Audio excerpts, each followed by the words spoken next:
Tá online já, tá. Bom.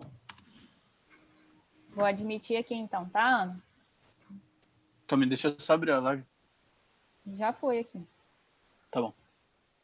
Tá aberto. Posso ir, Ana? Pode admitir. Beleza. Só tava conferindo os nomes, mas tá ok. Vou admitir a galera. Vamos lá. Tchau, gente. Tchau. Valeu. Esse negócio de ao vivo dá mais nervoso do que a Vamos lá, então. Vou admitir. 1, 2, 3 e vai. Foi.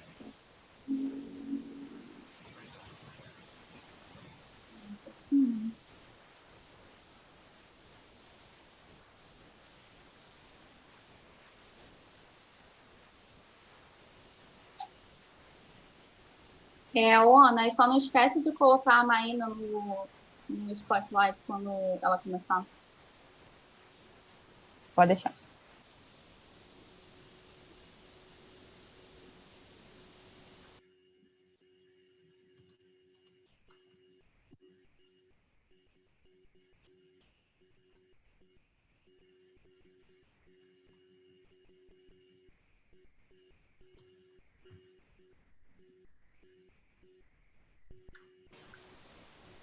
Pode falar, Ana.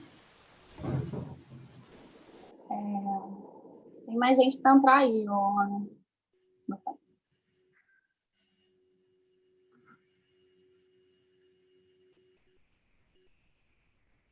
Bom, gente, boa tarde a todos e todas. Muito obrigada pela presença de vocês no nosso quarto seminário. Vou recapitular as regras para vocês. Então, o seminário é composto de 2 blocos. Cada bloco tem 25 minutos de apresentação, seguido de 10 minutos de perguntas. Vocês podem fazer perguntas pelo chat do Zoom. Aí eu vou pedir para vocês procurarem Ana Peçanha e vocês vão mandar no privado para mim a pergunta. E quem estiver assistindo pelo YouTube pode também fazer pergunta, que a gente vai ter um membro da equipe coletando elas. Começar com a Maína. Então, Maína, pode ir compartilhando sua tela, por favor? Olá, gente. Boa tarde. Obrigada aí pelo convite. Parabéns ao pessoal pela iniciativa. Muito legal compartilhar aqui meus slides.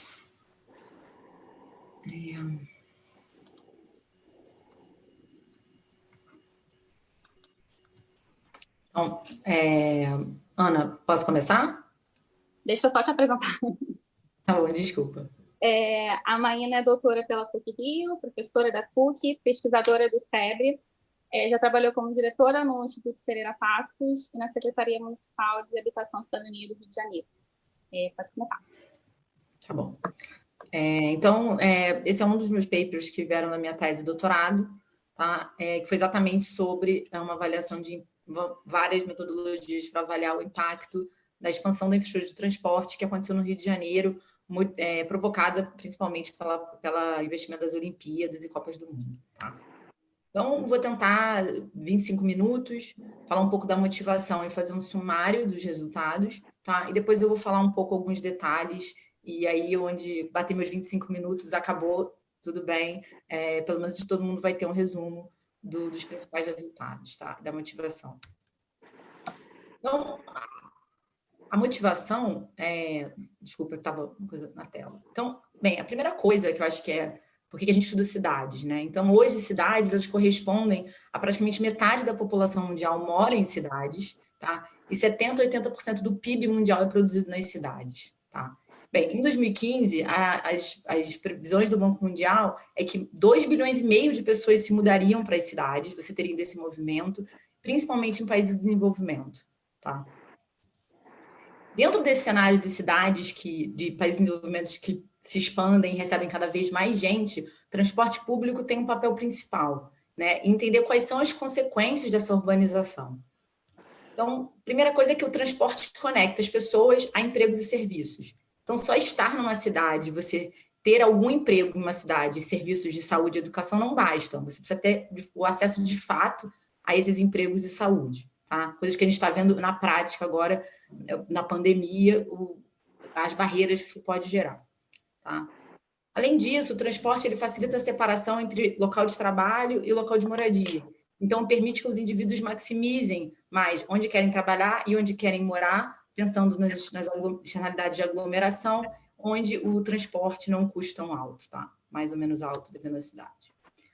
A falta de uma infraestrutura de transporte adequada, na verdade, ela impede que as cidades tenham todos os ganhos de aglomeração, tá? Porque você vai ter um custo, as pessoas não vão estar, na verdade, maximizando tão bem a sua utilidade. E mais importante, né, para o paper, né, para o estudo, é que em contexto onde você tem alta desigualdade e muita segregação espacial, a desigualdade, a falta de infraestrutura de transporte pode aumentar a desigualdade entre tipos educacionais, que é o que a gente vai ver. Então, ela reforça a desigualdade, porque os acessos dos diferentes grupos dentro da cidade são diferentes. Eles têm custos de deslocamento bastante diferentes dentro da cidade. Tá? Então, isso pode reforçar armadilhas de pobreza, de certa forma. Tá? Então, diante dessa motivação, o nosso objetivo era responder essa pergunta de, então, quais são os impactos de equilíbrio geral quando você expande a infraestrutura de transporte de uma cidade, tá? Quais são os impactos em salários, em empregos, em desigualdade e bem-estar, tá? E quais são os mecanismos pelos quais isso acontece. Então, em particular, o que a gente vai estar preocupado é que você muda os tempos de deslocamento, você muda esses custos e as pessoas vão se realocar, escolhendo novos locais onde trabalhar e morar. Então, quando essas pessoas se realocam, qual é o impacto geral final dessa expansão de infraestrutura? Tá? Então, para responder essa pergunta, a gente desenvolve um modelo de estrutura interna de cidade, onde você tem dois tipos de trabalhadores, né, com alta e baixa qualificação. Tá? A cidade é composta por blocos heterogêneos e as pessoas vão escolher onde morar e trabalhar. Tá? E, muito importante para a gente, você tem externalidade de aglomeração local de trabalho e residência. Ou seja, quanto maior a densidade de trabalhadores, maior vai ser a produtividade, quanto maior a densidade de residentes, maior vai ser a atratividade daquele local. O modelo se baseia no modelo do Alpha de 2015, da econométrica, e expande ele para permitir dois tipos de trabalhadores. Tá? No modelo original você só tinha um tipo. Então você não consegue ver efeitos em desigualdade. E o mais importante, como é que a gente, então, vai tratar a desigualdade no modelo, tá? Então, ela vai ser endógena, porque trabalhadores com alta qualificação, eles vão ter maiores benefícios de se aglomerar nos locais de trabalho. Então, o que isso essa força adicional vai gerar, na verdade, impactos em termos de segregação da cidade, tá? O que é importante aqui, para a gente falar, existem muitas evidências na literatura de que quanto maior a escolaridade do trabalhador, maior são os benefícios de aglomeração, maior são os ganhos de produtividade. Então, a gente vai colocar isso dentro do modelo, tá? Então, o que isso vai gerar? Tá? Então, se trabalhadores com mais alta qualificação têm maior ganhos de se aglomerar, tá? Esses empregos vão potencialmente estar mais concentrados na cidade, tá? Dependendo da infraestrutura de transporte, o que vai acontecer? Esses trabalhadores vão decidir morar talvez mais perto do local de trabalho, para exatamente reduzir esses custos, tá? Isso é uma ação natural, tá? Como os dois tipos de trabalhadores vão, na verdade, vão fazer bids, né, por local de trabalho, eles vão brigar por esses espaços, o que vai acontecer? Os trabalhadores com alta qualificação vão querer morar em lugares maiores, isso gera que você expulsa via preços trabalhadores com menor escolaridade e menor renda. Tá? Com a infraestrutura de transporte baixa, esses efeitos se exacerbam, né?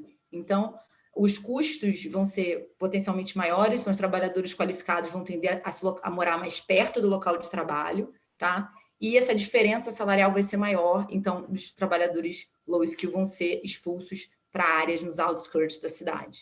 Então, essa dinâmica de efeitos de aglomeração consegue gerar cidades segregadas. Tá? Essa é um pouco a história do paper.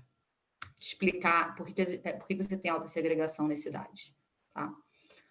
Para fazer isso, a gente constrói uma base de dados que contém informação sobre emprego e residência por tipo educacional para cada bloco da cidade. Tá? A gente vai ter aqui mais ou menos 400 áreas da região metropolitana e a gente vai ter quantas pessoas moram e trabalham por nível educacional e tempos de deslocamento entre essas 400 áreas, tá? Uma matriz 400 por 400. Eu vou, na verdade, estima os parâmetros do modelo usando 3 procedimentos, eu vou falar isso brevemente, não daria tempo de explicar tudo. E depois a gente usa esse modelo para fazer esses contrafactuais. Então, a gente vai prever o equilíbrio com tempos de deslocamento de 2018, pós-obras, e a gente vai ver se a gente apagar o BRT na verdade, o metrô, esses tempos de deslocamento são maiores, e qual seria esse equilíbrio da cidade sem essa expansão de infraestrutura. Quais são os principais resultados que a gente acha, tá? Então, primeiro, a gente tem uma evidência de que, de fato, as externalidades de aglomeração são muito altas em países em desenvolvimento, principalmente para os trabalhadores mais qualificados. Então, o incentivo a aglomerar é bem mais alto para os trabalhadores mais qualificados do que para os menos, tá? E o que a gente vê das obras é que elas levaram a grandes ganhos de bem-estar para ambos os tipos de trabalhadores. Os ambos se beneficiam, mas os trabalhadores mais qualificados se beneficiam mais das obras, tá? E o que resultou em maior desigualdade, tá? Então, você aumenta a desigualdade na região metropolitana, tá? Então, esses trabalhadores altamente qualificados se beneficiam mais por 2 mecanismos. Um, porque eles têm maiores benefícios de se aglomerar no local de trabalho, e porque eles, com a maior renda deles, eles conseguem, na verdade, morar em lugares melhores, e o trabalhador de baixa escolaridade é expulso dessas melhores áreas, tá? Que foram beneficiadas pelas obras.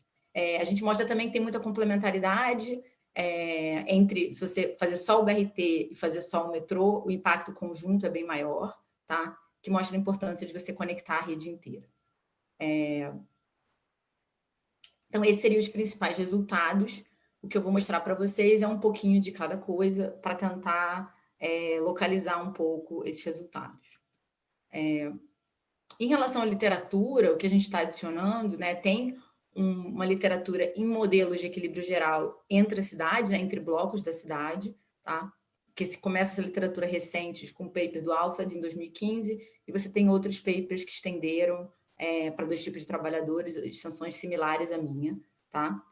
E existe uma literatura, mais em forma reduzida, sobre efeitos de aglomeração, externalidades de aglomeração heterogêneas entre tipos de trabalhadores, tá? Então, a gente se conecta porque a gente consegue colocar essa heterogeneidade dentro do modelo, que é uma novidade na literatura, tá? Falando um pouco agora do background, o que aconteceu com o Rio, né? Onde está o Rio nessa história? Então, o Rio é a segunda maior região metropolitana do Brasil e a terceira na América Latina, com 12 milhões de habitantes. Ela tem o maior tempo de deslocamento do país, tá? Na série inteira da PNAD, desde 2002 até 2015. Então, são, em média, 50 minutos só para você, de uma perna casa-trabalho, tá? É uma média muito alta. Então, ida e volta dá 1h40 minutos, em média, tá? Para um trabalhador. E a evidência sugere que você tem, esses custos são heterogêneos por tipo de trabalhador. E aí eu vou mostrar esses mapas, que eu acho que fala bastante sobre segregação na região metropolitana, porque o mapa de cima mostra. Então, vamos lá, o que é o verde? O verde é onde moram os trabalhadores com ensino superior. Então, você vê que eles se concentram nessa área mais central aqui, isso é o centro, aqui Zona Sul, Recreio Barra, tá? E vermelho são os postos de trabalho formais de trabalhadores com ensino superior. Então, você vê que tem uma grande concentração desses postos de trabalho nesta mesma área. Então, esses trabalhadores parecem morar e trabalhar mais ou menos perto. Quando você olha para os trabalhadores de ensino médio, você vê um quadro diametralmente oposto. Então, eles estão concentrados, né, nessa fronteira da região metropolitana, mas os empregos dele também estão concentrados na cidade do Rio de Janeiro e nessa mesma área. Então, claramente, esses mapas mostram que, bem, esses trabalhadores parecem ter custos de deslocamento bem diferentes, tá? Então, isso pode reforçar a desigualdade entre esses grupos. O que aconteceu com a Copa do Mundo e as Olimpíadas? Uma enorme expansão da infraestrutura de transporte. Então, os pontos cinzas, tá? Para quem não conhece, né? Isso aqui é a cidade do Rio, e as linhas são os outros municípios da região metropolitana. Os pontos cinzas era a infraestrutura anterior de transporte de massa, então a supervia e o metrô que existia, e o colorido é tudo que foi feito, tá? Então, o laranja é o VLT, aqui o verde é a expansão do metrô, e o azul é o BRT. Então, o objetivo olímpico era fazer esse círculo em volta da cidade e conectar essa rede toda, tá?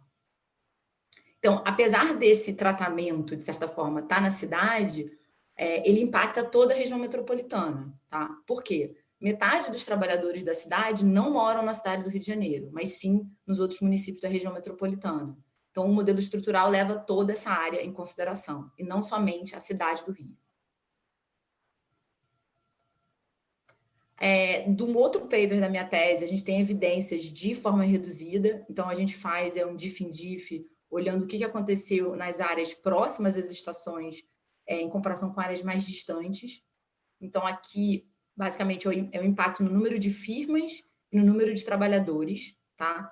Aqui é o efeito do anúncio do Rio como cidade olímpica, tá? Em lugares até 1 quilômetro das estações e entre 1 e 2 quilômetros. Isso aqui é o efeito da abertura das estações. Então, as evidências de forma reduzida mostram que, de fato, essas novas estações fizeram uma reorganização da atividade econômica, aumentando o número de firmas perto e vínculos a empregos perto das estações, tá? A questão é que esses efeitos são efeitos de curto prazo e nada falam sobre como os agentes se reorganizaram diante dessa mudança dos custos de deslocamento, que é o que a gente vai tentar ver no modelo, tá?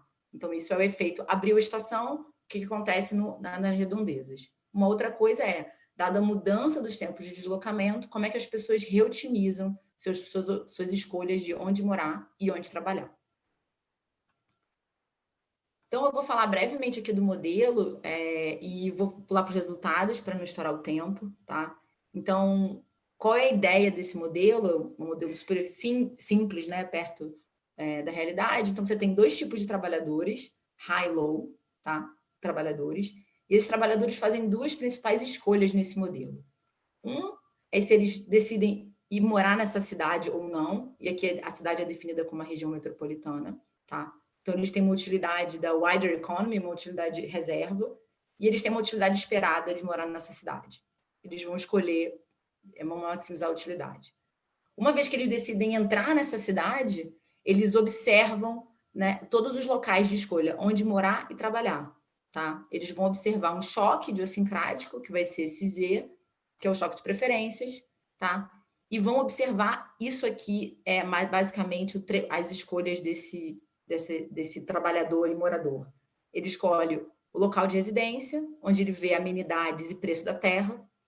Ele escolhe onde trabalhar, olhando para os salários que são ofertados, e ele pensa nos seus custos de deslocamento entre casa e trabalho, tá? Então, ele vai observar isso, vai fazer escolhas de pares, tá? E aí, o que a gente vai fazer quando eu mudo esses tempos de deslocamento, essas pessoas vão reotimizar suas escolhas, e a gente vai comparar esses equilíbrios, tá? Então, Ana, eu não sei como é que está no tempo, mas acho que eu estou chegando perto já. Então, acho que eu vou para os resultados. Então, tem uma grande conta nessa história, estima parâmetros e faz depois os contrafactuais. Não vou entrar nos detalhes do modelo, vou pular um pouco, falar dos dados, porque eu acho que interessa um pouco até os alunos que estejam assistindo. Então, a gente combina, na verdade, informação de residência por escolaridade do censo, tá, 2010, com os dados de localização dos empregos formais da RAIS 2010, tá? Então, a gente tem para cada bloco essas quantidades. E para estimar os tempos de deslocamento, eu uso dados da pesquisa de origem e destino, é uma pesquisa da região metropolitana, que foi feita em 2011, tá? E dados de deslocamento do Google Maps de 2018. Eu combino essas fontes para conseguir estimar esse modelo. Então, vou falar agora um pouco dos resultados. Quando a gente compara os equilíbrios com BRT e sem com BRT e metrô e sem BRT e metrô, tá? Então, a gente chega nesses resultados aqui. Então, qual seria o impacto do BRT e do metrô? Eles aumentam o PIB, né, a produção total na região metropolitana em 11%. Então, você vê um impacto positivo, tá? E você também tem acompanhado um aumento dos aluguéis. Então, você tem um aumento do preço dos imóveis, né? O custo de morar na cidade aumenta, tá? Pelo modelo. Em relação ao bem-estar, ambos os trabalhadores têm ganhos, têm variações positivas, mas a gente vê que os trabalhadores high skill têm ganhos maiores, tá? Eles têm ganhos de bem-estar maiores. E por isso a desigualdade na cidade vai aumentar, tá? Com esses investimentos. E aí o que a gente tenta entender, pô, mas por que quais são os mecanismos? Então, o que eu faço é, em relação a onde os empregos estão localizados, eu tenho 2 índices. O índice de Herfindahl é um índice de concentração, o quão concentrados estão os empregos nessa região metropolitana. E a gente vê que a concentração dos empregos aumenta, tá? Então, as pessoas se aglomeram mais em relação ao local de trabalho, tá? Ambos os tipos se aglomeram mais, o efeito é praticamente igual para eles. Uma outra coisa que acontece é o índice de dissimilaridade, tá? Esse é um índice de segregação. Então, ele vê, na verdade, o quanto trabalhadores high e low estão segregados na cidade. E a segregação aumenta, tá? Então, trabalhadores mais qualificados agora estão mais concentrados do que os trabalhadores low. Então, a segregação em termos de empregos aumenta na região metropolitana. Quando a gente olha para o que acontece com os residentes, o efeito é exatamente o inverso. Você tem uma desconcentração da moradia na região metropolitana, tá? E essa desconcentração é muito, muito maior praticamente só para o high skill, tá? O efeito sobre o low skill é muito pequeno, tá? E a dissimilidade e a segregação vai diminuir em termos residenciais. Tá? Acompanhado isso, você vai ter uma média do wage premium cai, tá? Mas você aumenta a dispersão. Então, o que vai estar acontecendo é que você está aumentando a desigualdade de salários nas caudas, tá? Em relação aos salários residenciais, o oposto acontece. Então, na verdade, os tempos de deslocamento caem para os 2 tipos de trabalhadores, a média, mas caem mais para os trabalhadores mais qualificados, tá? Então, como é que a gente interpreta esses resultados? Então, para quem conhece a geografia da cidade, como a gente lê isso, é que quando você conectou essas áreas, eu vou mostrar um pouco aqui aqui. Quando você conecta essas áreas todas no fundo ao centro da cidade, você permite que as pessoas morem, se dispersem em relação à residência, mas continuem mas trabalhem no centro com baixo custo de deslocamento, né? Então, o que acontece é que a residência se desconcentra na região metropolitana, mas o emprego se concentra, tá? Como os ganhos de aglomeração são maiores para os trabalhadores mais qualificados, eles ganham mais, tá?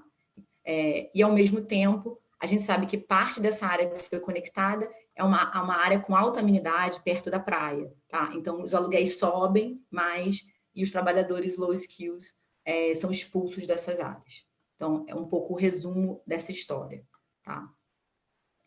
Então, o que a gente, resumindo tudo, a evidência mostra que conectar a área central, né, o centro da cidade, o business district, resulta em menor concentração residencial e maior concentração de empregos, tá?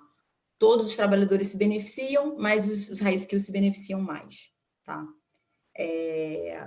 Então, uma coisa que é importante, que eu acho que fica um pouco de mensagem, é que aqui a gente tem uma política que é uma expansão da infraestrutura de transporte, que foi feita não só para a área mais rica da cidade, mas chegou até a Zona Oeste, mas mesmo assim você acaba tendo uma história de aumento de desigualdade. Então, que estão, na verdade, que são respostas endógenas dos agentes. Então, é sempre importante pensar que os efeitos de médio prazo dessas políticas públicas podem ser muito diferentes do objetivo do gestor ou da política no curto prazo, que é simplesmente aumentar o acesso a transporte, no caso da cidade como um todo, tá? E você vê que, no final, os ganhos não são exatamente igualmente distribuídos. Então, é isso. Espero não ter estourado muito meu tempo.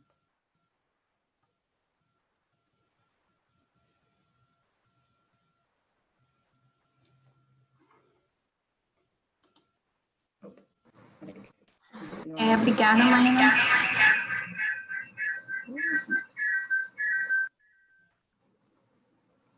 Perdão. Então, vamos para a sessão de perguntas. Vocês podem mandar pergunta para mim pelo chat, só procurar Ana Peçanha. Quem quiser pode levantar a mão também, se quiser fazer pelo microfone.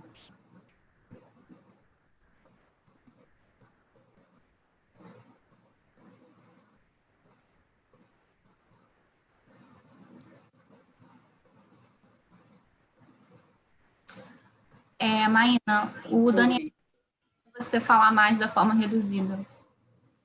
Tá. Tá. É exatamente o que eu não decidi mostrar, mas tudo bem. Então, o que a gente fez da forma reduzida, então, foi uma escolha de Sofia, porque eu pensei em mostrar tudo, mas esse é muito conteúdo para 25 minutos. Então, a forma reduzida, o que a gente faz é o seguinte. Então, primeiro, a gente forma um painel de quadrados, divide a região metropolitana em quadrados de 100 metros, tá? 100 metros de lado, quadradinhos. A gente pega e a gente já referencia todas as firmas da RAIS nesses quadradinhos. E a gente tem um painel de 2009 a 2018, com o número de firmas e empregos por grid da região metropolitana. E aí a gente usa como grupo de tratamento grids até 1 quilômetro das estações que foram abertas, ou entre 1 e 2 quilômetros, e como controle, grids a mais de 2 quilômetros das estações. Tá?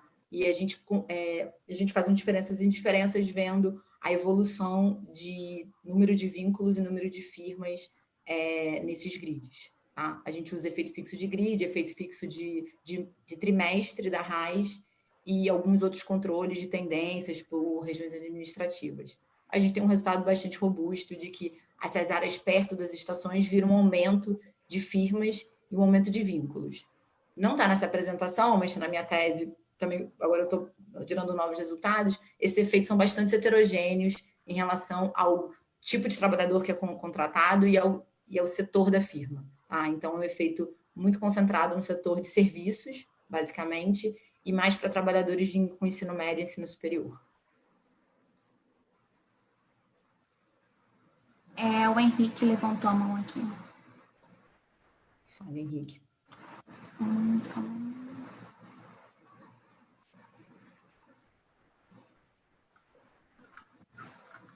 Tendo unidades de tamanhos diferentes para serem construídas em toda a edificação. Uma questão de política urbana, né? Uma política urbana que, na verdade, privilegia mixing de unidades e usos diferentes em cada área, tá? Que é uma política mais ativa, mas não necessariamente pode ser, não sei se ela consegue ser diretamente uma política racial. Acho que... Obrigada. Nada. Perguntas difíceis, não sei se eu estou respondendo, mas tudo bem. Não, super responde. Mais alguma pergunta?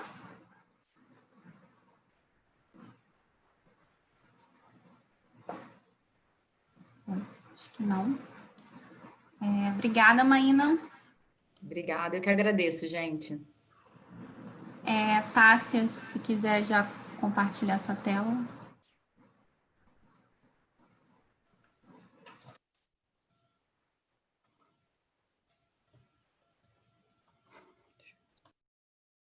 Pronto. Bom, então a Tássia é doutora em Economia da Educação. Já foi gerente de projetos na Secretaria de Assuntos Estratégicos da Presidência, consultora do Banco Mundial e já trabalhou em parceria com várias secretarias de educação. Tássia, obrigada. Pode começar quando quiser. Obrigada. Boa tarde a todos, a todas. É um prazer estar aqui apresentando. Além de professora da Fundação Getúlio Vargas, da Escola de Políticas Públicas e Governo de Brasília, eu também faço parte do D3E, que é uma iniciativa muito próxima dessa do Rio+, então eu feliz de estar apresentando aqui. D3E significa Dados para um Debate Democrático em Educação, que tem esse objetivo de juntar pesquisa acadêmica, trazer pesquisa acadêmica para o debate de política educacional. Então, acho que é muito próximo disso que vocês estão fazendo, parabéns pela iniciativa. É também um prazer estar aqui apresentando no mesmo dia que a Maína, que é minha grande amiga. Essa pesquisa que eu vou contar um pouco para vocês hoje é sobre modos de pensar dos professores e suas práticas pedagógicas. Foi uma intervenção aleatorizada que eu fiz em parceria com a Secretaria de Educação do município do Rio de Janeiro, particularmente com a Escola de Formação de Professores Paulo Freire.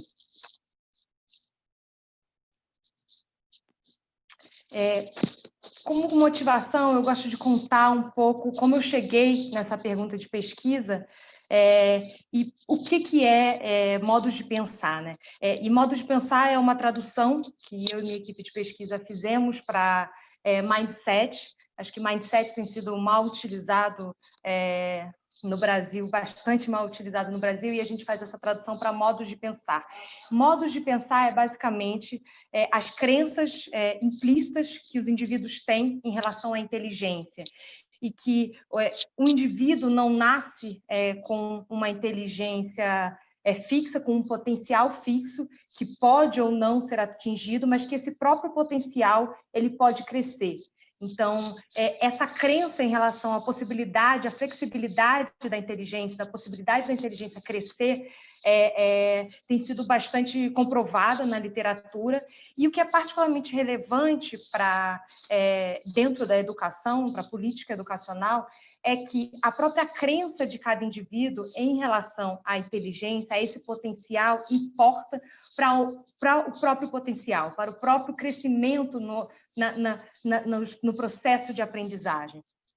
E essa crença ela é muito baseada em pesquisas que iniciaram nos Estados Unidos, muito com a pesquisa da Carol Dweck, que colocam essa crença num espectro que vai desde um modo de pensar fixo, em que o indivíduo acredita que a inteligência ela é fixa, e que alguns indivíduos nasceram com a sorte de tê-la e outros não, versus o outro lado do espectro, que é a inteligência ela é de crescimento, em que o indivíduo acredita que ninguém nasce com esse potencial fixo e, portanto, o aprendizado, aonde você se coloca ao longo da sua vida, aonde você também é colocado ao longo da sua vida, importa para o que você aprende, e isso cresce, né? Então, essas crenças, quando elas vêm das teorias da psicologia para a educação, ela já tem sido bastante comprovada, já tem vários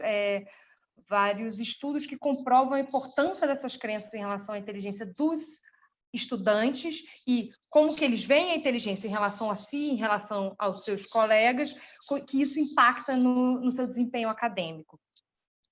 Para os professores, essa literatura é ainda incipiente, já existem algumas evidências que o que esses modos de pensar do professor importa para é possível mudar esses modos de pensar dos professores, que eu acho que é uma pergunta muito, muito próxima a se o indivíduo tem um modo de pensar fixo ou de crescimento, e se é possível, então, ensinar esse modo de pensar. E isso, particularmente para os professores, é uma questão relevante para a política educacional. E há algumas evidências, mas ainda bastante incipiente para professores.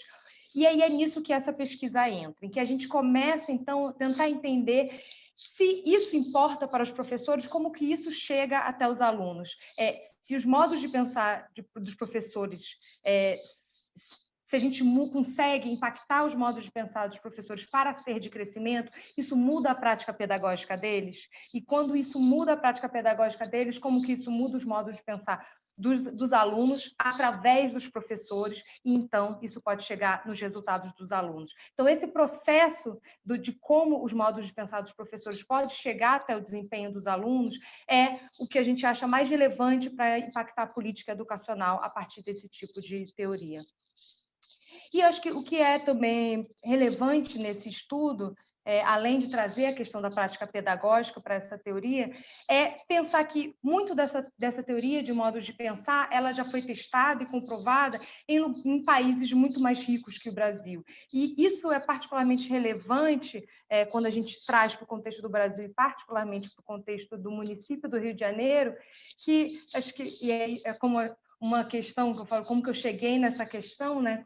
Que quando você está pensando num contexto em que os estudantes estão lidando, muitas vezes, com conflito armado, professores estão tendo que lidar com situações de vulnerabilidade social muito mais relevantes, será que a gente deveria estar discutindo as crenças em relação à inteligência quando existem outras questões mais urgentes para esses estudantes? E quando eu apresento essa questão, eu acho que para muitos educadores eu encontro duas reações diretas que acho que são importantes para pensar o contexto disso, né? A primeira reação é um ceticismo de não que o modo de pensar não importe, mas justamente isso que eu falei logo antes de... Será que é isso que a gente tem que estar discutindo quando esses alunos e esses professores estão vendo ao longo da experiência deles que esses alunos de fato não estão aprendendo? Né? Como você muda o modo de pensar para o modo de crescimento quando você vê que os alunos de fato não estão aprendendo, seja por seu contexto social, econômico, e esse não aprendizado está relacionado com várias características que vêm de nascença desses indivíduos. Versus esse outro lado, que eu diria que são as pessoas que acreditam muito facilmente nessa teoria, que como se apenas acreditar que a inteligência não é fixa fosse suficiente para você resolver todos os problemas de aprendizado dessas crianças. E se, por um lado, eu, na realidade, me coloco como crítica em relação a essa visão de que basta acreditar para você aprender, por outro, se o aprendizado, se essa visão em que certos indivíduos não podem aprender já desde a nascença e essa impossibilidade de aprender está relacionado com raça, com gênero e com nível socioeconômico, nós estamos, nesse modo de acreditar, impossibilitando que certos alunos por não acreditem que possam aprender, tanto os alunos quanto os professores. Então, essa impossibilidade de aprender está no âmago de como eles vão lidar com todo o processo educacional. E isso importa, isso pode levar... tem um impacto muito importante na possibilidade de políticas educacionais, outras políticas educacionais chegarem a de fato, impactar melhorias no aprendizado. Tendo esse grande overview para a gente chegar... Então, o que essa pesquisa faz especificamente? É uma intervenção aleatorizada em que eu tenho duas perguntas principais. Né? A primeira pergunta é, será que essa intervenção, será que é possível mudar os modos de pensar dos professores nesse contexto? Então, tivemos sucesso nessa intervenção aleatorizada de impactar os modos de pensar dos professores? Então, a segunda parte dessa pesquisa que eu vou estar apresentando hoje é se essa mudança nos modos de pensar impactou as práticas pedagógicas dos professores. Essa pesquisa ela é mais ampla que isso, né? Eu agora estou mostrando a primeira parte, que é chegar até a prática pedagógica do professor. Posteriormente, assim que tivermos os dados do SAEB, a gente vai ter um próximo estudo que é para avaliar se as práticas pedagógicas dos professores mudou os modos de pensar dos alunos e, por consequência, os resultados dos alunos. Então, essa linha aqui é para indicar um pouco a hipótese que eu estou fazendo, que é se essa intervenção, eu vou contar um pouco mais, que foram oficinas para professores com esse objetivo de mudar os modos de pensar, né, de trazer esse conceito de modo de pensar de crescimento, para que, a partir dessa mudança no modo de pensar do crescimento, observemos mudanças nas práticas pedagógicas, e elas, então, impactem os modos de pensar dos alunos e, por fim, os resultados dos alunos em desempenho acadêmico. Uma questão aqui que eu acho que é importante colocar, que eu vou mostrar um pouco do resultado disso também, é que uma hipótese que eu estou fazendo é que essas oficinas, elas não impactam diretamente as práticas pedagógicas. As mudanças que eu vou observar nas práticas pedagógicas devem ser através da mudança nos modos de pensar dos professores. Tá? Então, essa intervenção aleatorizada foi com o município do Rio de Janeiro, com professores do 5º ano do ensino fundamental. Como eu falei, foi uma parceria que a gente fez com a Escola de Formação de Professores Paulo Freire, e foi uma pesquisa financiada com o apoio da Rede de Pesquisa Aplicada da FGV. O que foi essa intervenção? Né?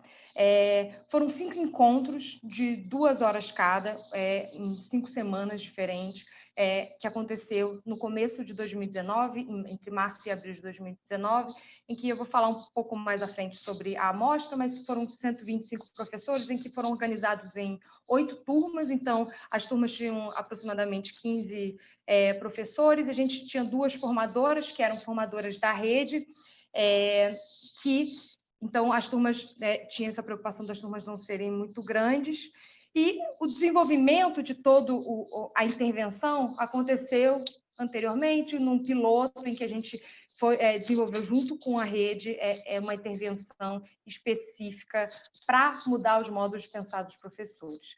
Por que eu estou falando disso, do grupo focal? Porque o que a gente chega nessa intervenção, acho que isso é importante ressaltar, é que o objetivo aqui não é ter uma formação sobre modos de pensar em que eu posso usar em outros contextos. O objetivo aqui foi chegar numa intervenção em que eu pudesse, de fato, mudar os modos de pensar dos professores naquela amostra específica para ver o impacto dessa mudança. Isso não é para dizer que essa intervenção ela poderia ser usada em diferentes lugares, e sim que a mudança no modo de pensar tem um impacto na prática pedagógica do professor.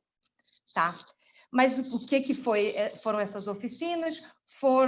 Elas foram desenhadas pensando, então, como desenvolver uma sala de aula com modo de pensar de crescimento. O que seria uma aula com modo de pensar de crescimento? E, para isso, a gente, além de passar conceitos, né, da teoria de modo de pensar fixo, de crescimento, a ideia do cérebro como músculo, mas como que o professor pode lidar com erro, com frustração, questões que a gente chama de armadilha de mindset, que é um pouco isso que eu falei no início, de não basta acreditar, né? A crença em relação à inteligência ela é só um primeiro passo para que, de fato, mudanças sejam feitas, tendo em vista que todos os alunos podem aprender. E lida também com questões de ameaça de estereótipos, como essas crenças em relação à inteligência estão relacionadas a estereótipos de raça, de gênero. E as oficinas, por serem a cada semana, elas tinham uma coisa que os professores pensavam nessas teorias na oficina, depois iam para a sala de aula, trabalhavam com alunos e traziam as questões. A ideia era justamente que eles fossem repensando como que o modo de pensar deles fixo. Isso eu acho importante dizer, que ninguém tem um modo de pensar sempre fixo ou sempre de crescimento, mas dependendo do desafio, da onde você está lidando com o desafio específico de aprendizagem, você pode estabelecer formas de reação de modo de pensar fixo ou de crescimento. E aí perceber isso e modificar era o que a gente estava trabalhando nessas oficinas. Tá, aqui acho que só para ilustrar um pouco como que os professores levavam isso para a sala de aula, em que os alunos trabalhavam, o que eles não sabiam ainda iriam saber, e deixar claro essa questão da possibilidade de aprendizagem para cada aluno. Bem, indo para a amostra, né? A gente trabalhou, como eu falei, com professores do 5º ano do ensino fundamental, com escolas que tinham 1 ou 2 turmas. Por quê? Porque a nossa aleatorização foi no nível da escola. Então, ou uma escola completa era tratamento, ou uma escola completa era controle, né? E a escola completa significaria os 2 professores ou de 5º ano toparem participar ou não. Então, das escolas convidadas, as que toparam participar se inscreveram, e aí, então, a gente aleatorizou. Tivemos, então, nessa amostra 178 escolas inscritas, que significa 324 professores do 5º ano, metade delas foram aleatorizadas para tratamento, metade delas para controle. No fim do ano, a gente fez a coleta de dados, eu vou falar bastante mais sobre isso, em que, então, a gente teve algumas perdas, em que a perda, e aí eu não trouxe os dados sobre isso, mas ela aconteceu tanto no tratamento e no controle, né? O atrito ele foi aleatório, ainda bem, em que, então, a gente conseguiu ter essa observação de questionários e observações em sala de aula para ver a prática, mudança nos modos de pensar e na prática pedagógica dos professores em 152 escolas, 272 professores responderam questionário, 271 foram observados. Se vocês quiserem saber mais informação sobre a aleatorização em si, essa aleatorização foi registrada e está disponível no Agro-Economic Association RCT Registry. Aqui, só para mostrar para vocês como foi feita essa aleatorização. Ela foi uma aleatorização feita por pareamento, né? A gente pareou essas escolas a partir do valor predito, né? A gente previu o valor dos resultados de matemática dessas escolas, nos resultados de quinto ano, em 2019, a partir dos resultados dos anos anteriores e das características dessas escolas nos anos anteriores. Então, a gente pareou com o valor predito dos resultados de matemática em 2019.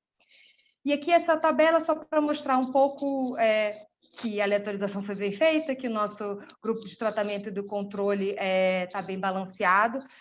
A gente não observa nenhuma diferença significativa, exceto na idade dos alunos, mas que, mesmo sendo significativa, a diferença é menos de 1 ano de idade entre as escolas de tratamento e controle. Os alunos das turmas de quinto ano têm, em média, 11 anos de idade. Então, só falando aqui sobre os instrumentos de coleta, para a gente analisar o impacto nos modos de pensar dos professores, a gente aplicou questionários e, para práticas pedagógicas, a gente fez observações em sala de aula, com essa metodologia Teach+. Eu vou falar um pouquinho sobre cada um.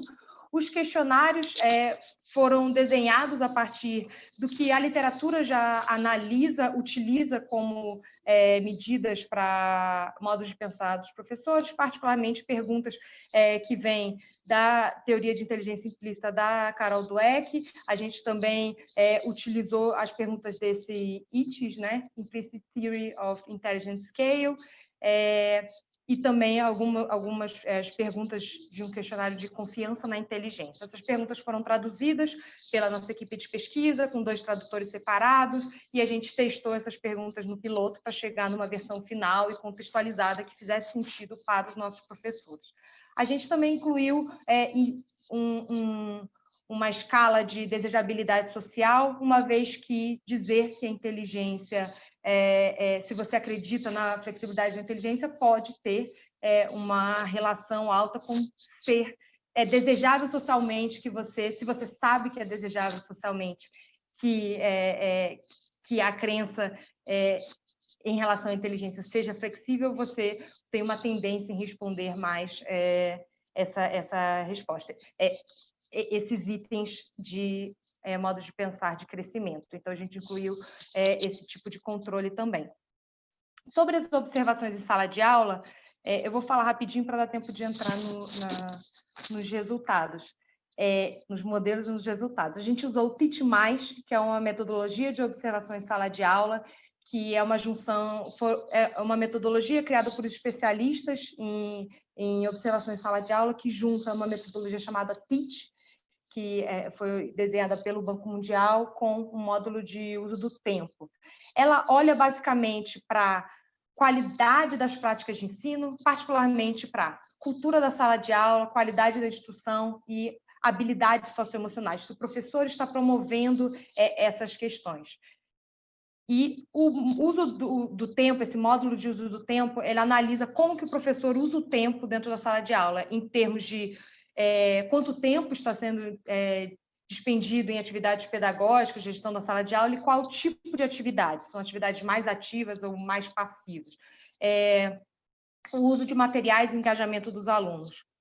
Eu vou deixar essas questões mais para as perguntas sobre como que a gente considera o que é a cultura da sala de aula, o que são qualidade da instrução e etc.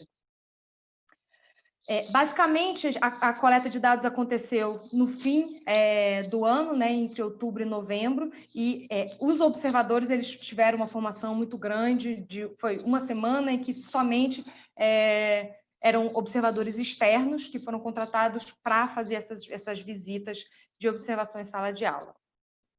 Tá.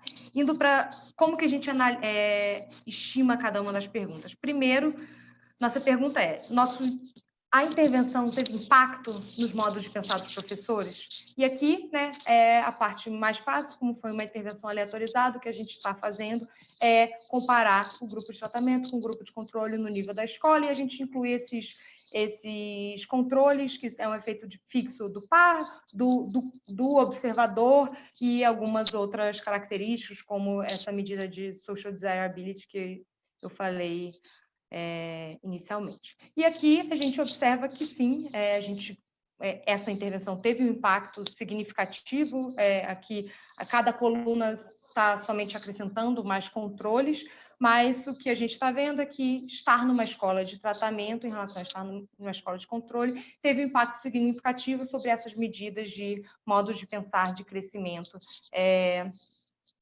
desse questionário que a gente utilizou. Então, indo para a segunda pergunta, que é a mais interessante, né? A gente usou a aleatorização como uma variável instrumental, se ela modificou os modos de pensar dos professores e se essa mudança nos modos de pensar dos professores, que é esse segundo estágio, se isso impactou a prática pedagógica, particularmente as medidas de observação em sala de aula. O que a gente observa?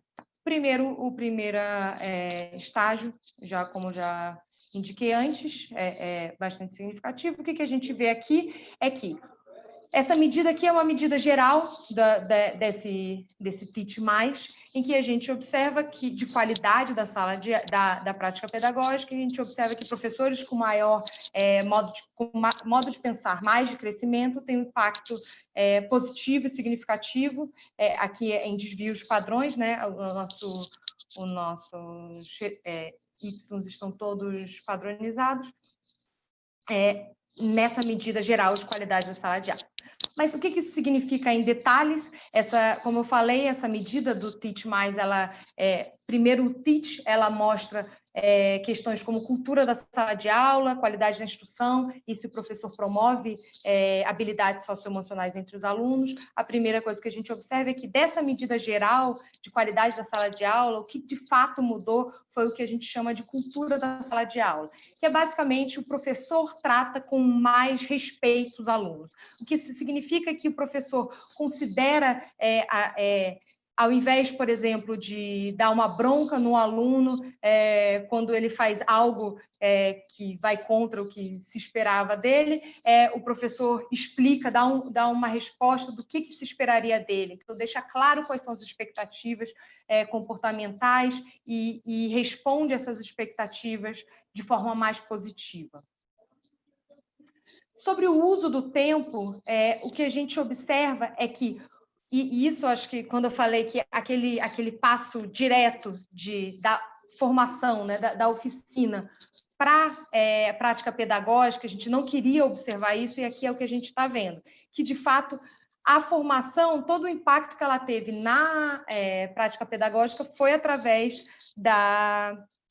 dos modos de pensar, e a gente não esperaria que os modos de pensar impactassem em como o professor usa o tempo, mas sim em quais atividades que mudaram a partir disso, e é isso que a gente observa, em que o professor não passa mais tempo em atividade pedagógica, mas que o tipo de atividade muda, é isso que essa última coluna aqui está dizendo, que atividades que são consideradas mais ativas. Atividades mais ativas são atividades em que os alunos debatem entre si ou debatem com o professor, em que os alunos trabalham nas atividades, ao invés dos alunos estarem, por exemplo, só sentados ouvindo ou sentados respondendo listas de exercício, por exemplo. Isso seria o que a gente chama de atividades passivas.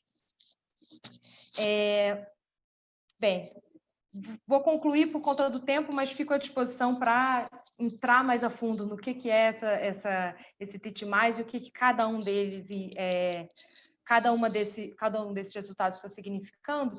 Mas, em resumo, o que a gente encontra primeiro aqui? A gente encontra evidência bastante significativa que é possível influenciar os modos de pensar dos professores para eles acreditarem mais na capacidade do aluno de aprender. E tendo em vista que foi uma intervenção relativamente curta, né, de 5 encontros de 2 horas, esse efeito é bastante significativo. Mas o mais importante é que essa mudança no modo de pensar dos professores, a gente observa que teve impacto na prática pedagógica dos professores, particularmente na cultura da sala de aula, o que significa que o professor com modo de pensar de crescimento trata os alunos com mais respeito, responde mais às necessidades dos alunos, define expectativas de comportamento mais claras, reconhece o comportamento positivo do aluno com mais frequência. esse professor, com o modo de pensar de crescimento, não parece dedicar mais tempo a atividades acadêmicas, o uso do tempo em si, a gente não observou mudança, mas a qualidade da atividade mudou. Ou seja, a gente observa que o professor promove mais interações entre os alunos e dele com o aluno. A aula se torna mais ativa com um professor com modo de pensar de crescimento. Tendo em vista que essas características estão relacionadas a desempenho acadêmico, isso mostrado por outros estudos, é o que a gente vai analisar a seguir, essas mudanças podem ser particularmente relevantes para ter um impacto importante no desempenho dos alunos. Bem, vou ficar por aqui. Obrigada. Obrigada, Tássia. Vamos para as perguntas. Para quem chegou depois, vocês podem fazer perguntas pelo chat. É só procurar Ana Peçanha, que vocês vão mandar diretamente para mim. O Daniel Adriano perguntou: como os professores e escolas que aceitam participar da aleatorização se comparam ao universo de professores e escolas no município do Rio? Tá, legal. Será que eu compartilho de novo? Só para ir mostrando... Pode compartilhar. Tá.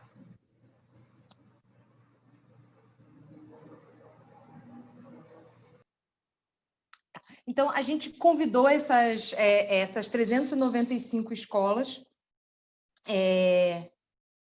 e só 178 participaram. Essas escolas, então, assim, são necessariamente... As escolas que a gente já convidou já são escolas menores do que a média das escolas que têm quinto ano no Rio. Então, a gente está olhando, nossa avaliação para escolas pequenas, né? Escolas com uma ou duas turmas de quinto ano, das escolas do Rio. Então, as características, essa questão de validade externa, está relacionada a ser uma escola pequena que tenha quinto ano. Tá? Escolas pequenas que têm quinto ano são escolas, em geral, menos vulneráveis, mas não necessariamente, essa diferença não é tão significativa. Eu acho que não trouxe esses dados aqui. Existe uma diferença, são escolas menores, umas escolas com resultado um pouco maior, mas não são escolas necessariamente com nível socioeconômico dos alunos muito mais alto do que a média, não. Tá? O Henrique levantou a mão. Oi, Tássia, boa noite. Obrigado pela apresentação. Na verdade, eu acho que eu tenho duas perguntas, mas eu também não quero falar demais. Basicamente é o seguinte, toda essa discussão racial até que a Caterina trouxe antes para o trabalho da Marina, eu queria até fazer uma pergunta para vocês, se vocês tentam analisar de que maneira o tratamento de vocês interage com características dos professores, né? Se o background dos professores tem alguma diferença, se você deveria esperar um efeito maior ou menor com base justamente na origem daquele professor. E a segunda coisa é o seguinte, essas atividades mais ativas, por assim dizer, elas têm efeitos homogêneos também entre os alunos, ou você espera que esses efeitos sejam diferentes para tipos diferentes de aluno? Eu não conheço muito essa literatura, eu gostaria de saber um pouco mais. Tá? Legal, ótimas perguntas. Eu não consigo ver heterogeneidade nos resultados dessa intervenção. Isso porque a minha amostra está bem fechadinha de poder, assim, eu não tenho poder para ver se eu consigo, se esse efeito é diferente entre professores de diferentes características. A princípio, não, mas eu não sei se não, porque eu não tenho poder para diferenciar esse efeito. Então, o tratamento, ele existe nessa média, internamente, quem estava no tratamento, quem estava no controle, eles são estatisticamente semelhantes, então esse efeito é para quem está no tratamento. Mas tem um resultado, que na verdade é uma outra análise que é o próximo passo dessa pesquisa, que eu acho que é muito relevante, e que não é o impacto dessa intervenção, mas que, com essa observação em sala de aula, eu consigo observar, por exemplo, que o uso do tempo do professor, tendo em vista a raça dele em relação à proporção de alunos brancos e pretos, muda.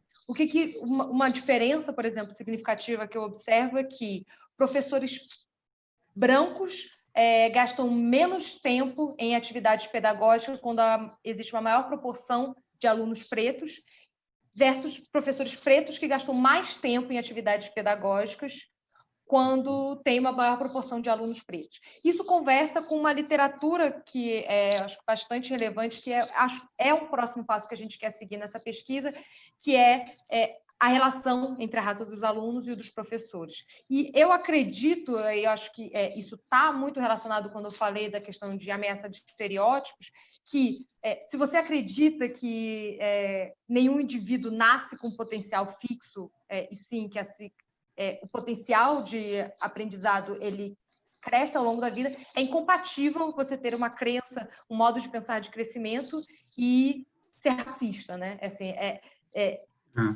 então, sim, em teoria você deveria ter...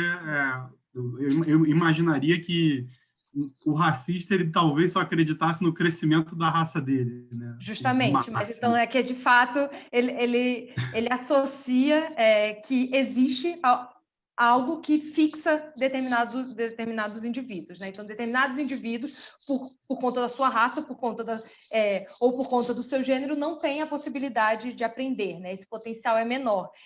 Mas isso eu acho que uma questão bastante interessante do modo de pensar de crescimento é que o indivíduo ele pode pensar que ele tem muito potencial, mas ele acredita que isso vem de nascença, né? E se você acredita que isso é fixo, mas que você é o sortudo, né? Ou que quem é branco é o sortudo e quem é preto não e isso está muito relacionado aonde você se coloca em relação ao aprendizado, por exemplo, em que o indivíduo que acredita nessa diferença, ou isso ser fixo, em geral, não quer demonstrar suas fragilidades no processo de aprendizagem, porque isso mostraria que ele não é tão inteligente assim. E isso, na realidade, você não passar por esses processos de erro e de frustração, isso a literatura mostra que faz com que você aprenda menos. Então, e é justamente você aceitar esse processo de erro e de frustração, de colocar-se mais em desafios, que está relacionado ao modo de pensar de crescimento e é considerado um dos caminhos que o modo de pensar de crescimento leva a maior aprendizado.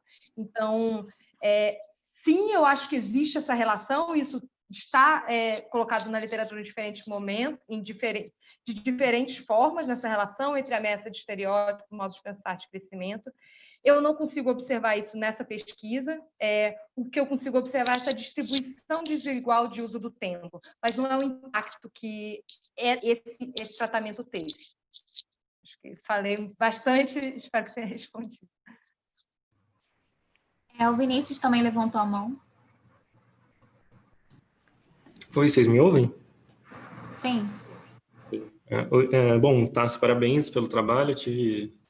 Tive o prazer de conhecer ele lá no começo, lá na BAV, e é bom ver o quanto ele caminhou.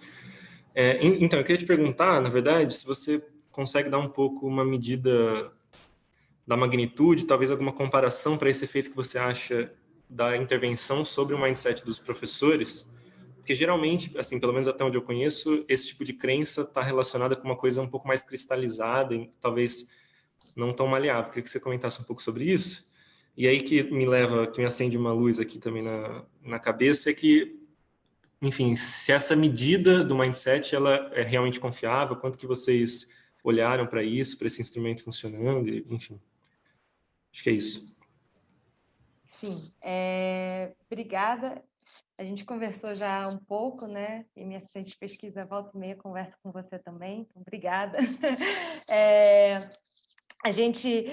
Acho que a gente usa como medida de modo de pensar de crescimento as medidas que foram desenhadas pela Carol Dweck, que a gente testou, que foi justamente aquilo que eu apresentei na ABAB, em que a gente tem essa tradução e chegou a esses indicadores. Esses indicadores, diferente daí acho que estou colocando, contextualizando para os demais, vocês usam uma comparação usando a pergunta do lado positivo e do lado negativo para ver se existe alguma indicação, se a pessoa está respondendo por de uma forma meio automática.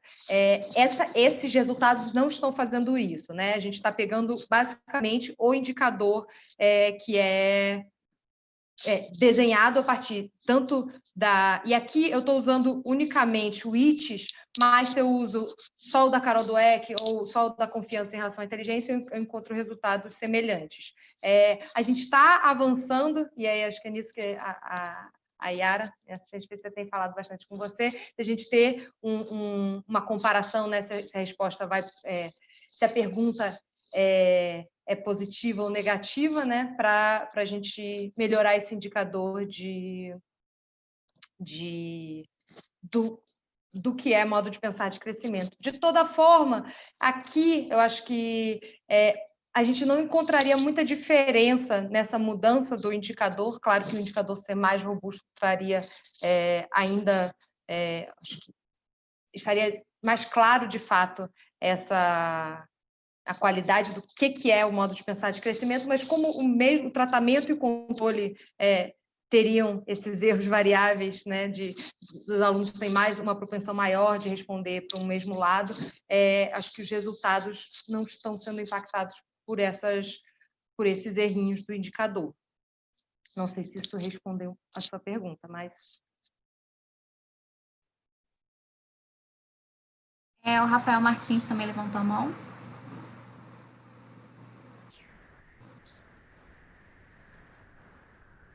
Oi, Tássia, tudo bem?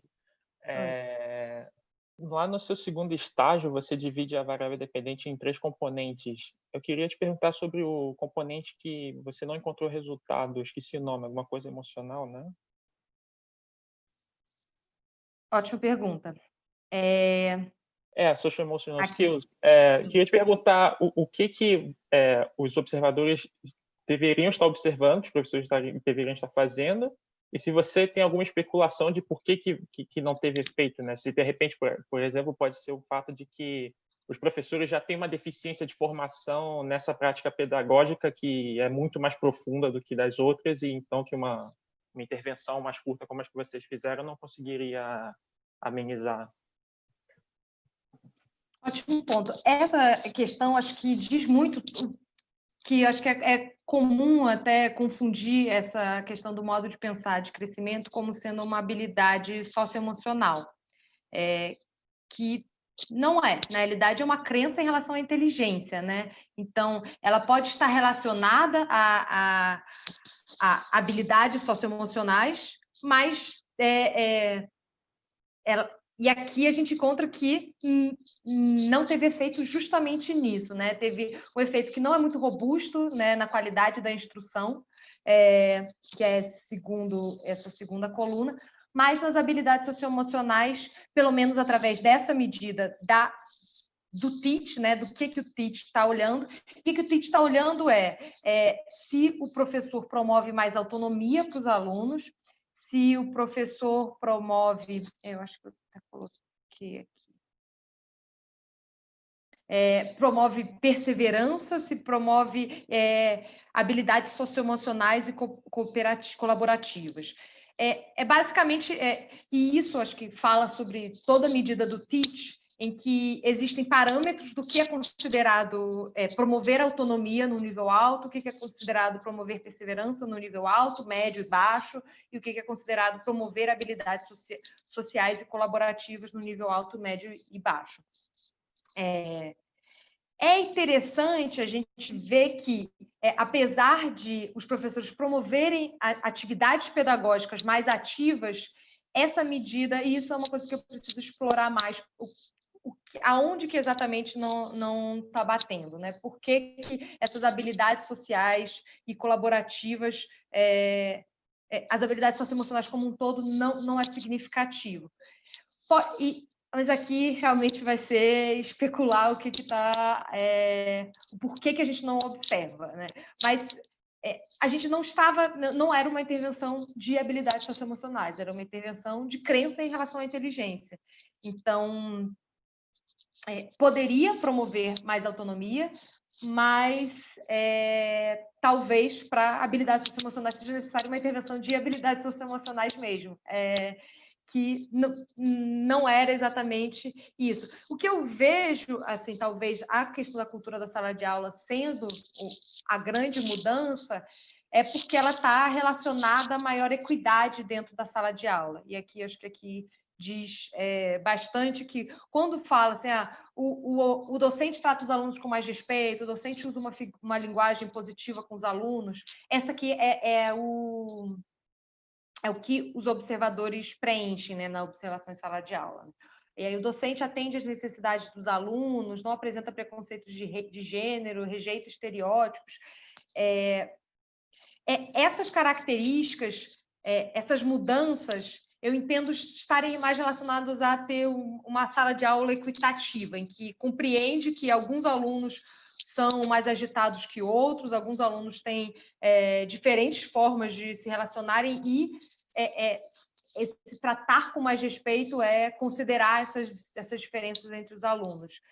As habilidades socioemocionais, acho que é uma coisa que não necessariamente está relacionada a essa equidade dentro da sala de aula, e por isso que eu diria que a gente não observa um maior efeito nisso, mas, de fato, isso ainda é bastante especulativo de por que eu não observo na habilidades socioemocionais. Bom, por último, tem a pergunta da Cíntia Beneducci, que está assistindo pelo YouTube. As aulas que foram observadas eram todas sobre a mesma matéria ou área do conhecimento? Não.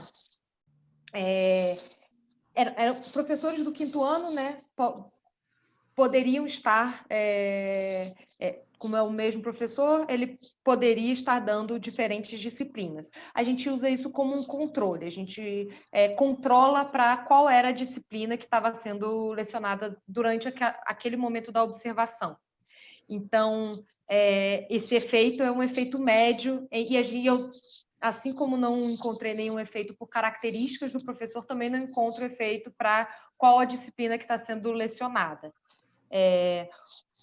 Uma descrição interessante disso é que, em outros contextos no Brasil de observação em sala de aula usando essa metodologia, a gente observa que professores do 5º ano passam muito tempo passam, assim, acho que quase 70% do tempo em disciplina em português, né, em leitura, escrita.